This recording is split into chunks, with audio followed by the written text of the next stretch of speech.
నాన్నగారికి ఆయన ఇంటికి ఏ తండ్రికైనా ఆయన సంపాదనకి ఆయనకే హక్కు ఉంటుంది. మా నాన్న ఆయన ఆస్తులన్నీ ఆయన కష్టార్జితం. మా నాన్న ఈ రోజుకి గర్వంగా చెప్పుకుంటారు. నాకు రెండు చొక్కాలు ఉన్నాయి. ఆ చొక్కాలు నేను గంజి పెట్టుకుని నేను ఐరన్ చేసుకున్నాను. ఎందుకంటే డ్రెస్ అండ్ అడ్రస్, ఒక వ్యక్తితో ఎలా మాట్లాడతావు అడ్రస్, నువ్వు వేసుకున్న బట్టలు డ్రెస్, ఈ రెండు గొప్పగా ఉండాలని. ఆయన తినడానికి, బ్రేక్ఫాస్ట్ తినడానికి డబ్బులు లేని రోజులు ఉన్నాయి ఆయనకి. ఆయనే గర్వంగా చెప్పుకుంటారు. మీ అందరి ముందు కూడా చెప్పున్నారు. ఆయన స్వయం కృషితో ఈ రోజు ఆయన గానీ లేకపోతే మా అందరికి మొదటి గుర్తింపు లేదు. మీరందరూ కూడా మాకు గౌరవం ఇచ్చేది కూడా మోహన్ బాబు గారి పిల్లలనే. ఇప్పుడు ఆయన లేకపోతే మేము లేవు. It is unfortunate. ఇప్పుడు ఆయన ఈరోజు నువ్వు నా దగ్గర ఉండడానికి వీలు లేదు అన్నాడంటే ఆయన ఇంట్లో, నేను ఉంటాను, నాకు హక్కే ఉంది.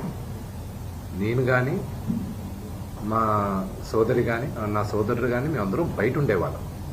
నేను బయట ఉంటున్నాను, సపరేట్ ఉంటున్నాను.